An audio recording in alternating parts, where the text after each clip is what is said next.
Afternoon, folks. Today we're just going to make a quick bread here, 2 loaves of bread. Right now I'm measuring out the flour by grams. It's 650 grams of bread flour. Your choice, whether it's white or whole wheat. In this case, it's white. Make sure that you sift the flour. It comes out much lighter.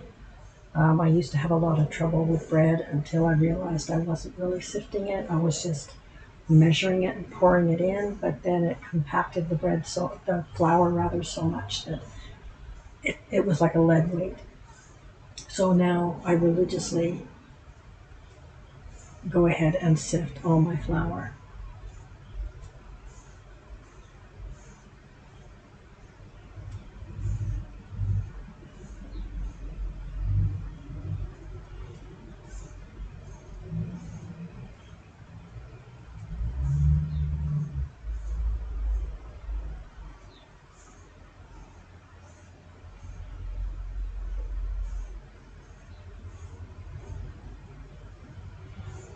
Now this is something that I add.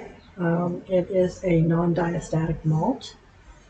It actually helps the bread. It's just a malted powder, and what it does is for whatever reason, it seems to assist in the longevity of keeping it fresh. So that's a teaspoon of that, a teaspoon of salt, and that's all your dry ingredients completely. So now we'll move over onto the wet ingredients, and that is 378 grams of milk. You can use water, but then you're going to want to use milk powder as well, just for the flavor, but it's just as easy to use milk. So 378 grams of milk. And normally I use olive oil in this, but I run out. So I did try it once before with peanut oil, and it turned out pretty good. So 2 tablespoons of peanut oil or olive oil or even vegetable oil. It's your choice. In addition, I also put in 4 generous tablespoons of vegetable shortening, and that helps with the subtlety of the bread as well.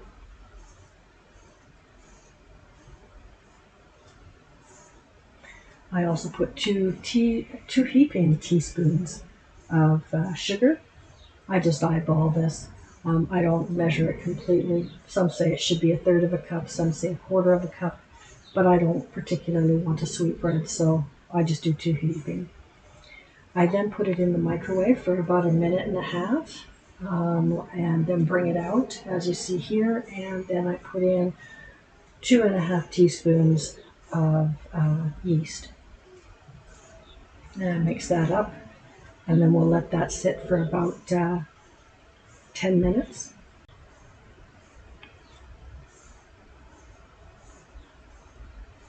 Now that it's all, the yeast just has a chance to start, I'm going to be using my bread maker to knead for me because I have a terrible arthritis in my fingers. So I just put the stuff into the bread machine and let it do all the kneading. I let it do a first rise in the bread machine, and then I take it out of the bread machine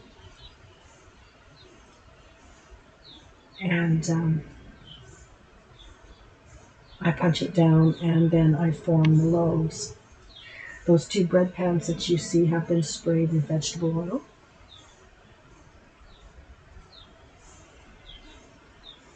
It doesn't take long, and quite frankly, I prefer the way my oven uh, cooks the bread for the crust. I find that bread makers, if you leave it in, have a very, very thick crust, and I just find it too tough. I prefer doing it this way. I get a much better result.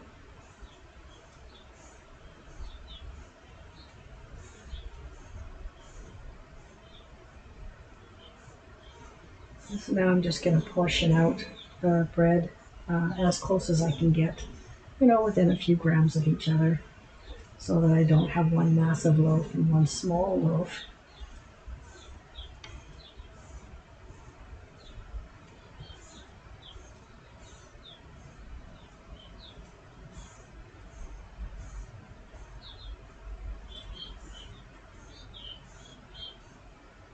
And I'm just doing a really quick fold and roll and give it a tuck on the ends, and then into the bread pan that goes.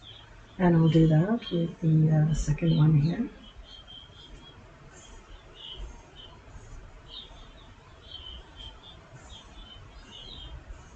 I don't go through a lot of trouble, as you know. I just do what I need to do to make it work.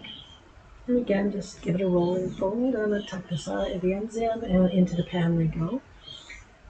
I go ahead and spray the tops with a little bit of vegetable oil, and then I let it rise until it's doubled. And it's usually about 45 minutes. Then I put it into a preheated 350-degree oven for 32 minutes, and this is the result. Now I'm just going to put a little butter on the top of the crust to keep it soft, and then we're pretty good to go.